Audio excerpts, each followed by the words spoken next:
میں اس وقت میں اس لیے آیا ہوں تاکہ میں آپ سے ملاقات کر سکوں، اور اس لیے باہر آیا ہوں کہ میں آپ کو میں سلام پیش کروں کہ تنہائی کے ان لمحات میں زیادہ بہتر طریقے سے نبی کے چہرے کی زیارت کر سکوں گا، اور آج کے دن میں سب سے پہلا شخص بنوں جو آپ کو سلام پیش کرنے والا۔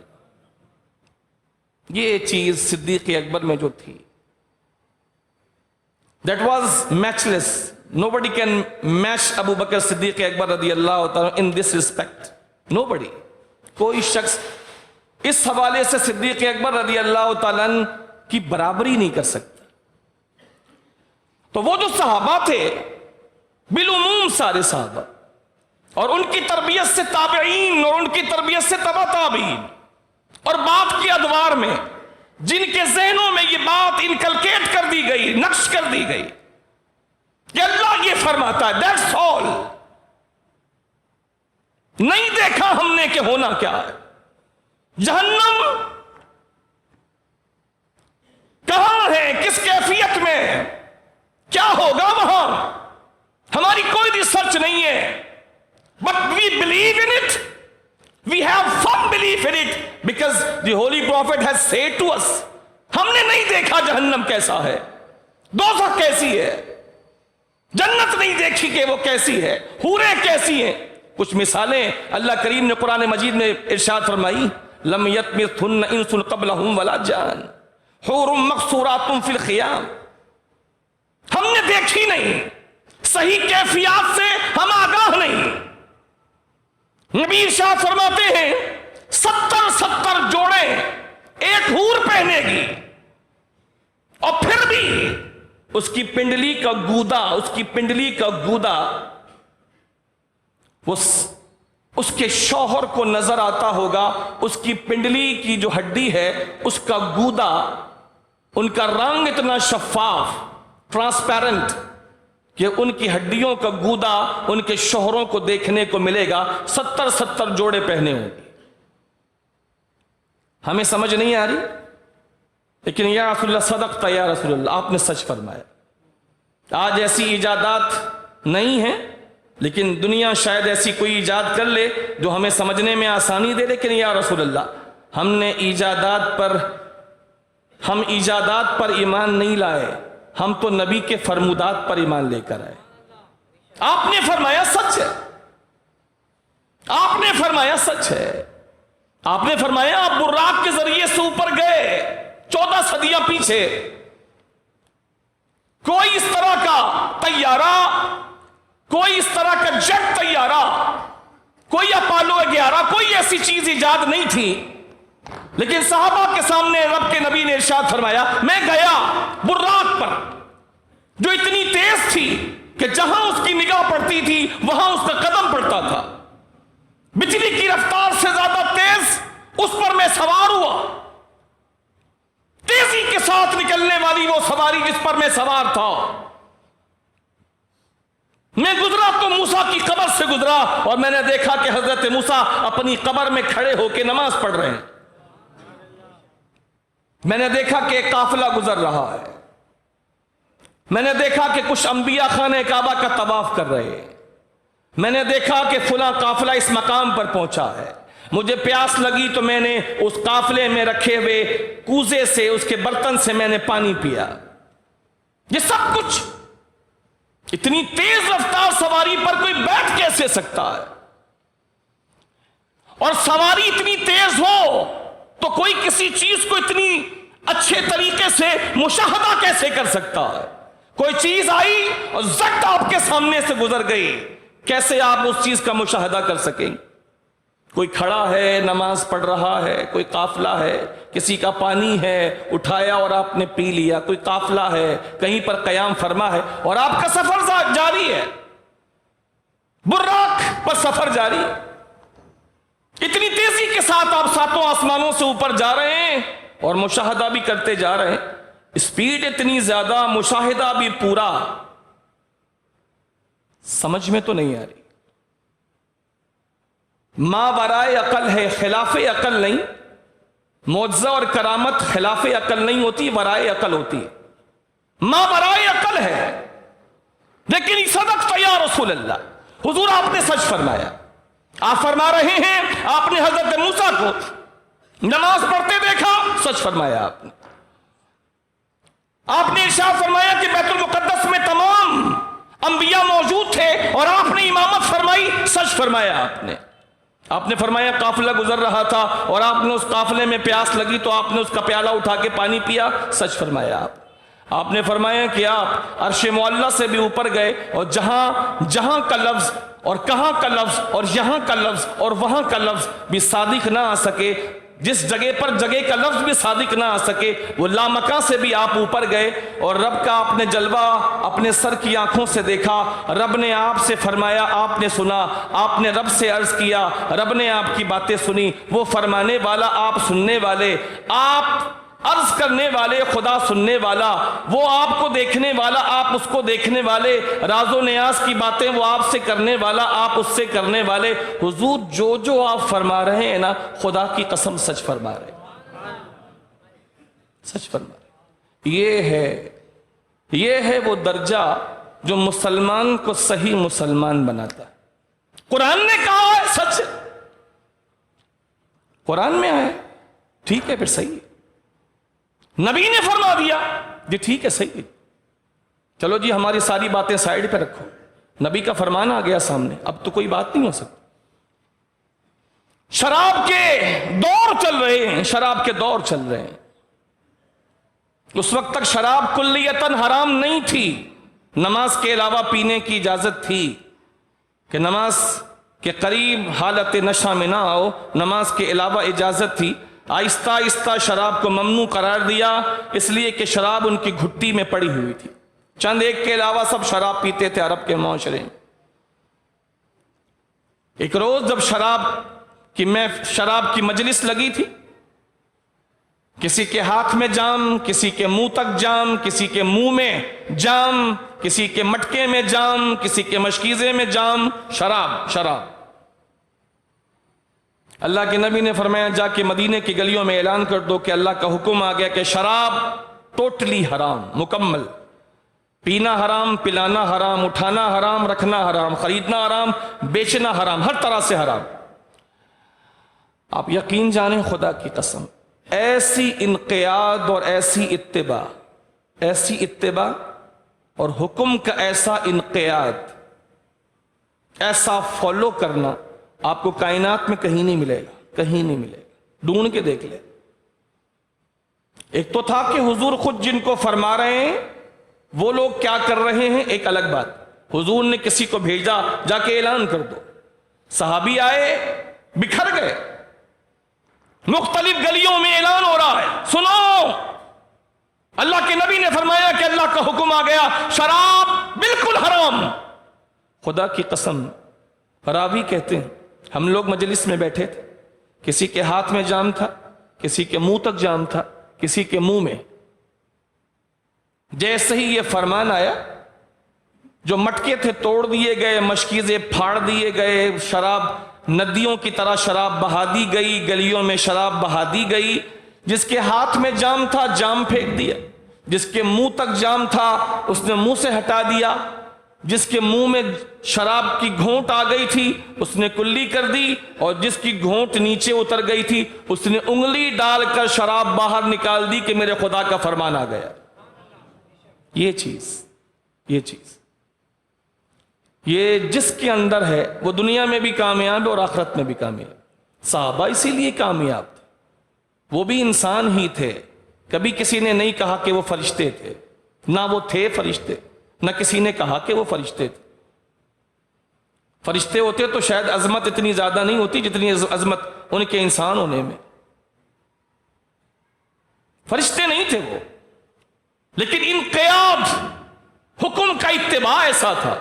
اللہ نے فرمایا ختم ہو گئی بات، نبی نے فرمایا ختم ہو گئی، نبی کا حکم ہے ٹھیک ہو گیا جی، آج کے بعد نہیں ہوگا، چاہے کچھ بھی مجھے کرنا پڑے، کتنی مشکل اٹھانی پڑے، حضور نے فرما دیا تو ٹھیک ہو گیا، ختم ہو گیا، آج کے بعد نہیں ہوگا۔ یہ جو کیفیت ہے یہ سچے اسلام کی کیفیت ہے، سچے مسلمان کی کیفیت۔ ساری زندگی مسلمان مسلمان ہونے کا دعویٰ کرتے رہے اور منمانیاں کرتے رہے، تو کیسا اسلام ہے؟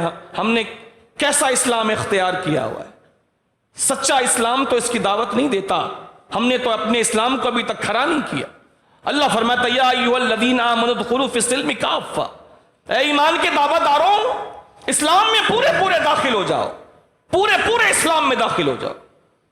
یہاں اسلام بھی نام لیں، مسلمانی کا دم بھی بھریں اور کام وہ کریں جو خدا کو ناراض کرے اور مصطفیٰ کو ناراض کرے. یہ ساری باتیں اس وقت صحیح سمجھ میں آئیں گی جب انسان مجلس علم دین میں بیٹھے گا. یہ باتیں آپ کو یوٹیوب پر کوئی ٹک ٹاکر تو نہیں سمجھائے گا، کوئی یوٹیوبر تو نہیں سمجھائے گا جس کا کام ہی مسخریاں کرنا اور مزاح کرنا اور مذاق کرنا اور رنگ رلیاں منانا اور اٹکھیلیاں کرنا ہے. وہ تو نہیں سکھائے گا. زندگی کیا ہے، دنیا کیا ہے، یہ کوئی آپ کو فیشنیبل شخص تو نہیں سمجھائے گا. ہماری زندگیوں میں ہے ہی کتنا وقت جو ہم دین کو دیتے ہیں. زیادہ لمبی کیلکولیشن نہیں دے رہا، ایک دن کی کیلکولیشن کر کے دیکھ لے، اب تک کی پوری زندگی کی کیلکولیشن سامنے آ جائے گی. ہم ایک دن میں دین کو کتنا وقت دیتے ہیں، دین سیکھنے کے لیے کتنا وقت دیتے ہیں. ساری زندگی جو اب تک گزاری کیلکولیشن سامنے آ جائے گی. جبھی تو ہمارا رویہ آج جو ہے وہ ہے، جس کو جتنا وقت دیں گے اسی کا اثر چڑھے گا. رہے کوئی سارا دن ڈوم اور بھنگی کے ساتھ اور سوچے کہ میرے اندر خیالات بادشاہوں والے آ جائیں گے، رہے کوئی پلیتوں کے ساتھ اور خیال یہ کیا جائے اس کے بارے میں کہ بڑا پاک بندہ بنے گا، سارا دن گٹر میں گزارے اور خیال یہ کرے کہ مجھ سے بڑا طاہر و مطہر کوئی نہیں. پورا دن گزرے دنیا میں، پورا وقت گزرے فیشن میں، رنگ رلیوں میں، ڈرامے دیکھنے میں، فلمیں دیکھنے میں، ٹک ٹاک دیکھنے میں، ٹک ٹاک بنانے میں، تو پھر کیسے دین ان کے اندر آئے گا؟ جب سنیں گے تو آئے گا، مجلس دین میں بیٹھیں گے تو آئے گا. وہ تو بیٹھتے تھے، ایک حدیث کے لیے میلوں کا سفر کرتے تھے، میلوں کا سفر کرتے تھے. مجھے کہیں سے اللہ کے نبی کا فرمان مل جائے، اس بارے میں اللہ کیا فرماتا مجھے بتائیں، مجھے بتائیں. اس بارے میں رسول اللہ نے کیا توصیف فرمائی ہے مجھے بتائیں. وہ سیکھتے تھے. آج بھی جو لوگ دین کو وقت دیتے ہیں ان کی زندگی دوسری ہوتی ہے. ان پر نماز مشکل نہیں ہوتی، ان پر قرآن مشکل نہیں ہوتا، ان کو حرام چھوڑنا مشکل نہیں ہوتا. وہ بھی اسی دنیا میں رہتے ہیں، وہ بھی اسی دنیا میں رہتے ہیں، وہ بھی بال بچے دار ہیں، لیکن زندگی وہ گزارتے ہیں جو اللہ رسول کو راضی کرنے والی زندگی، کیونکہ وہ دین کو پراپر وقت دیتے ہیں. آپ جب سنیں گے ہی نہیں صحیح چیز کو تو عمل کیا کریں گے؟ خاک. سنیں گے ہی نہیں. آپ خود کیلکولیشن کر لیں، 24 گھنٹوں میں 8 9 10 گھنٹے آپ نکال دیں سونے کے، 8 گھنٹے کم سے کم سونے کے، 2-3 گھنٹے نکال دیں کھانے پینے کے، 1-2 گھنٹے نکال دیں بال بچوں کے.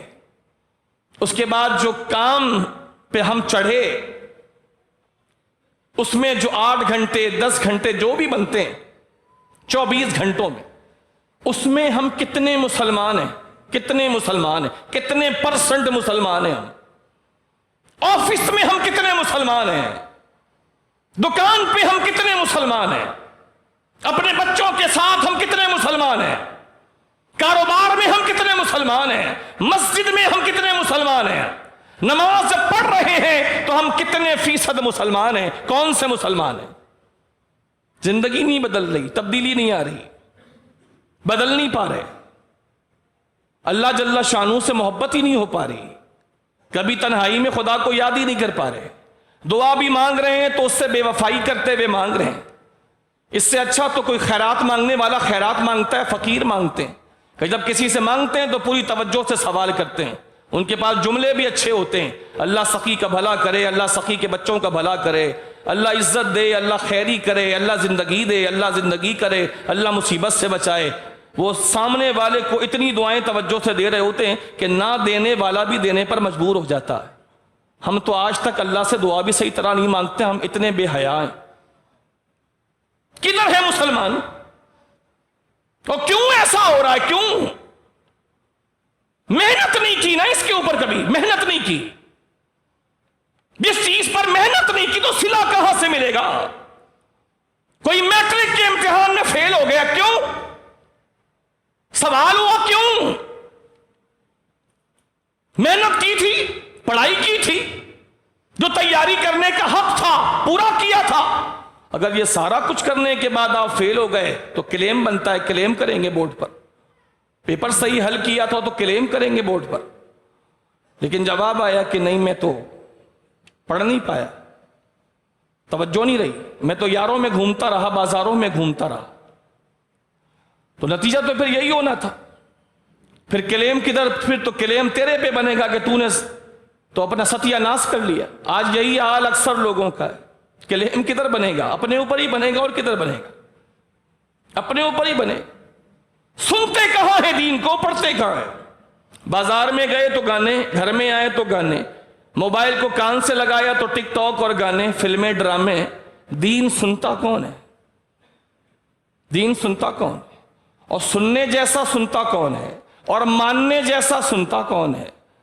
اور سننے کے بعد اگر ماننے جیسا سن بھی لیا تو پھر ماننے جیسا سننے کے بعد مانتا کون ہے؟ اور اگر مان لیا تو ماننے کرنے جیسا کرتا کون ہے؟ مشکل ہے، ناممکن تو نہیں ہے۔ Impossible it says, it self says I am possible. Impossible تو نہیں ہے۔ دین پہ عمل کرنا اگر امپاسبل ہے تو بتاؤ، ناممکن ہے تو بتاؤ۔ اللہ کے نبی تو فرماتے ہیں ان الدین یسر، دین تو آسان ہے، دین تو آسان ہے۔ اگر دین مشکل ہے تو بتاؤ۔ نبی تو فرمائے ان الدین یسر، دین تو آسان ہے۔ ہم نے مشکل بنا رکھا ہے اس لیے کہ ہم نے کبھی اس پر توجہ ہی نہیں کی۔ جیسے کچھ لوگ ہوتے ہیں، نہیں یار یہ کام بڑا مشکل ہے، نہیں ہوگا، بہت مشکل ہے، یہ راستہ بڑا مشکل ہے۔ اچھا کیسے پتا؟ ہاں بہت مشکل ہے، میں آپ کو بتا رہا ہوں بہت مشکل ہے۔ ہاں ٹھیک ہے، آپ بتا تو رہے ہیں، لیکن کیسے مشکل ہے ذرا بتائیں گے؟ آپ ڈیفائن کریں گے؟ کبھی آپ اس راستے پہ گئے؟ نہیں گیا تو نہیں۔ جانے والوں سے سنا ہے؟ نہیں جانے والوں سے بھی نہیں سنا۔ اس راستے کے بارے میں کبھی آپ نے صحیح ریسرچ پڑھی ہے؟ نہیں وہ بھی نہیں پڑھی۔ تو آپ کس بنیاد پہ کہہ رہے ہیں یہ راستہ صحیح نہیں، یہ چیز صحیح نہیں، یہ کام بہت مشکل ہے؟ نہ کبھی کیا، نہ کرنے والوں سے سنا، نہ اس کے کرنے کے بارے میں کبھی آپ نے کوئی تحقیق کی، تو ہاؤ کین یو سے دس؟ آپ یہ کیسے کہہ سکتے ہیں کہ یہ بہت مشکل ہے، ناممکن ہے؟ تو وہ بس لوگ کہہ رہے تھے مشکل ہے تو میں نے بھی کہہ دیا مشکل ہے۔ یہی حال ہماری قوم کا ہے۔ دین بہت مشکل ہے، دین بہت مشکل ہے، نہیں ہوگا۔ کیسے ہوگا؟ سود چھوڑ دیں گے تو مر نہیں جائیں گے، رشوت چھوڑ دیں گے تو مر نہیں جائیں گے۔ آپ لوگ کہتے ہو کہ کسی کی چیز بغیر اجازت کے نہیں لینی چاہیے، تو اس کے بغیر زندہ کیسے رہیں گے؟ اگر یہ ہیرا پھیری نہ کرے، قسم نہ کھائیں کہ یہ چیز ہم لے کر آئے 20 روپے میں، اور قسم کھا کے نہ بولے سامنے والے کو کہ 40 کی ہے، تو خدا کی قسم 40 کی ہے، 40 کی پہ ہمیں پڑی ہے، 40 کی ہم لے کر آئیں، ہم آپ کو 40 سے کم میں نہیں دیں گے، اللہ کی قسم، تو اس کے بغیر کاروبار چلے گا کیسے؟ اگر سامنے والے کو بول کے کہ 10 کلو کی دیگ میں ہم 10 کلو گوشت ڈالیں گے، اگر اس کے اندر 2 کلو کا کٹ نہ مارے تو کام چلے گا کیسے؟ تو میں یہی کہوں گا کہ اے مسلمان، تیری قسمت تو بہت اچھی ہے کہ تو مسلمان ہے، لیکن تیری نیت اتنی گندی ہے کہ تجھ سے، تیری نیت کے اعتبار سے، تیری نیت کے اعتبار سے کافر تجھ سے کہیں بہتر۔